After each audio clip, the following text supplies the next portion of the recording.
안녕하세요. 잡초근성입니다. 요즘 뉴스를 보게 되면은 서울 집값이 빠졌다, 수도권 지금 집값이 빠져가지고 언제 오를지 모르겠다, 지방은 지금 죽어 나가고 있다. 집값 하락에 대한 여러 가지 뉴스가 계속 쏟아져 나오고 있습니다. 그런데 이러한 뉴스에 항상 앞에 붙는 말이 있어요. 계엄 때문에, 탄핵에 대한 문제 때문에, 정치적 문제 때문에 집값이 빠지고 있다고 다들 앞에 수식어가 붙어요. 그러면요, 반대로 생각을 해볼게요. 탄핵이 된다면, 정치적으로 문제가 해결이 된다면 집값이 오를까요? 하락이 멈출까요? 저는 이런 부분에 있어서 분명히 위험한 생각이 도사리고 있다. 이렇게 판단이 돼서 뉴스를 같이 보면서 이야기해 보도록 하겠습니다. 자, 최신 뉴스예요. 계엄. 역시 앞에 계엄이란 두 글자가 붙죠.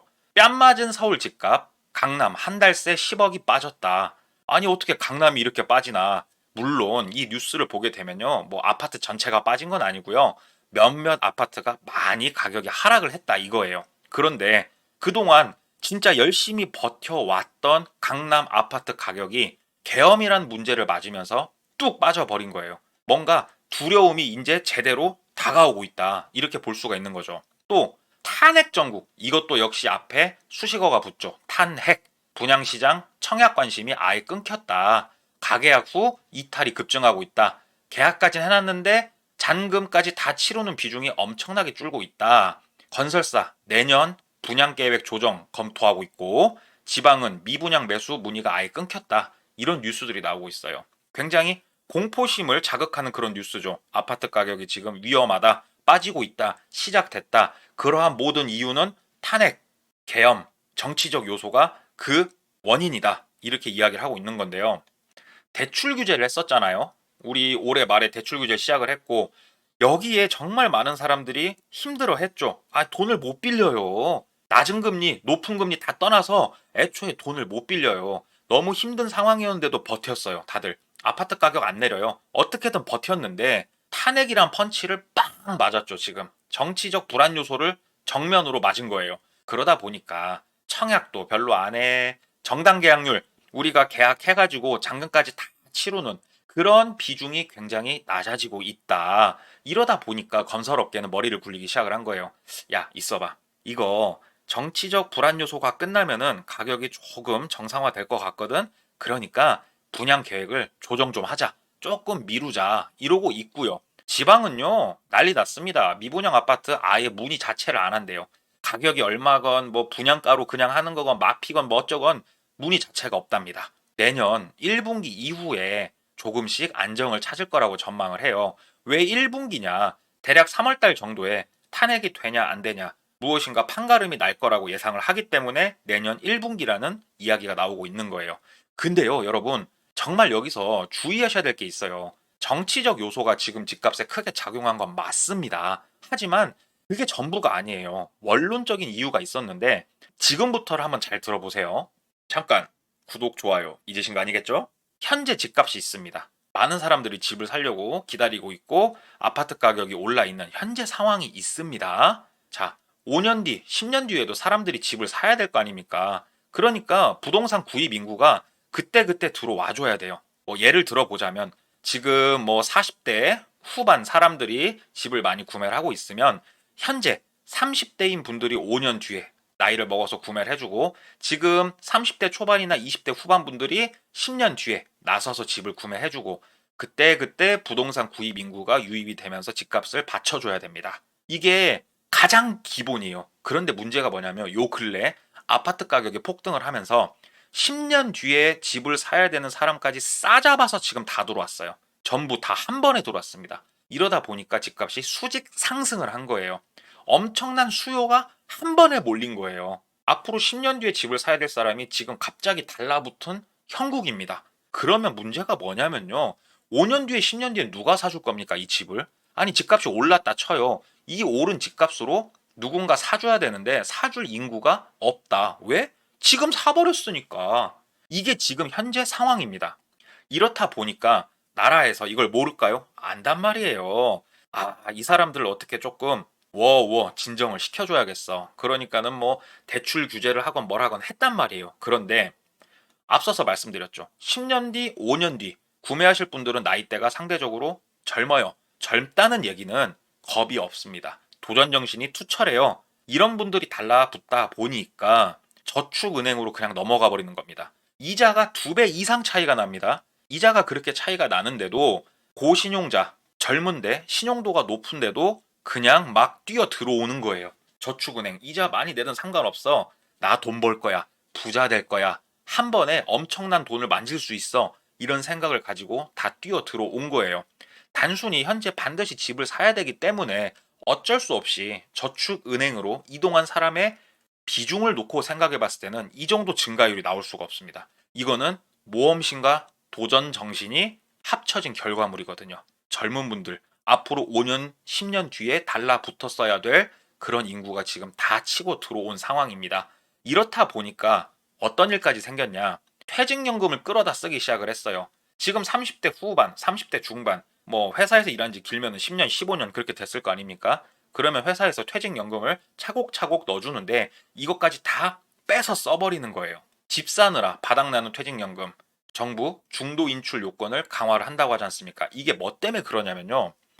정부도 두려운 거예요. 젊은 세대들이 아니면 나이가 좀 있는 사람이더라도 정말 나중에 노후를 위해서 써야 될 이 자금을 현 상황으로 끌고 와버리니 돈도 미래의 돈이 현재로 넘어와. 미래의 사람들도 현재로 넘어와. 미래 자체가 없어지는 거예요. 그냥 단절이에요. 이 상황 이후로 현재 이후로는 미래가 없어져 버려요. 이런 걸 정부가 아니까 퇴직연금도 중도 인출을 조금 못하게 어렵게 만들려고 그래서 움직이는 겁니다. 사람 마음 다 똑같아요. 하락 안 하고 지금 버티고 있었어요. 벼랑 끝에 손 매달려 가지고 버티고 있었는데 어떠한 이유만 나오면요. 바로 뚝 떨어지는 거거든요. 그 이유가 지금은 계엄령이었고 탄핵이었습니다마는 이러한 사건이 없었잖아요. 그러면 다른 어떠한 작은 사건이라도 있으면 그거를 불씨 삼아서 쏟아졌을 겁니다. 지금 탄핵, 계엄 이런 문제는요. 물론 큰 문제입니다만 결국은 다른 어떠한 일이 벌어졌든 결과물은 똑같았을 것이다. 쏟아졌을 것이다. 악재가 그러면 해소가 되면, 탄핵이 되면, 정치적으로 안정을 찾으면 보통은요. 악재가 해소되면은 조정 후에 상승이 나옵니다. 이렇게 빠지다가 악재가 끝나면 횡보 살짝 하다가 어느 정도 회복을 하지 않습니까? 그런데 부동산의 경우는 지금 다를 가능성이 큽니다. 왜냐?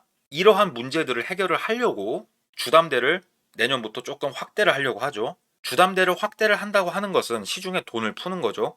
시중에 돈이 풀리는 건 인플레이션이 나올 가능성이 커진다는 거예요. 그런데 문제는 인플레이션은 시중에 도는 돈이 많아야, 과도해야 인플레이션이 나는 건데 이러한 돈들이 전부 다 부동산에 묶여버리게 돼요. 그러면 인플레이션은 났는데 경기는 부진하게 됩니다. 시중에 도는 돈은 없어요. 풀린 돈은 많은데 시중에 돌고 있는 돈은 없어요. 결국은 굉장히 악순환이 예상이 된다. 이러한 상황을 뻔히 알면서도요. 탄핵 이후 내년 1분기 이후에 부동산 관련된 호재들이 엄청나게 전 많이 나올 거라고 생각을 해요. 왜 그러냐? 국가에서도 주담대를 어느 정도 풀어줄 거고 기업 입장에서도 지금 아니면 안 돼. 지금 무조건 돈 쭉 빨아들여야 돼. 그러니까 엄청난 호재들이 나올 거로 저는 예상이 됩니다. 금리도 내려갔어요. 여러분 돈도 많이 빌려준대요. 세상에 건설사가 뭣도 해준대요. 지금 집 사야 된대요. 이런 온갖 뉴스가 쏟아져 나올 걸로 저는 예상이 됩니다. 지방 도시는 그때도 조금 어려울 거라고 저는 생각이 되는데요.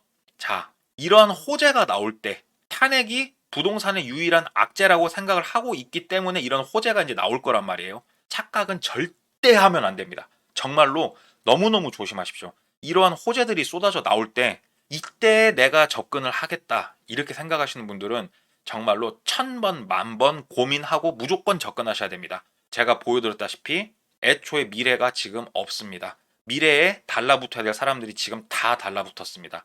이러한 원론적인 상황을 생각하시고 호재들이 쏟아져 나올 때 악재가 해소되는 그 순간을 정말 조심하십시오. 객관적으로 보이는 지금 과도한 버블 경기죠. 대한민국은.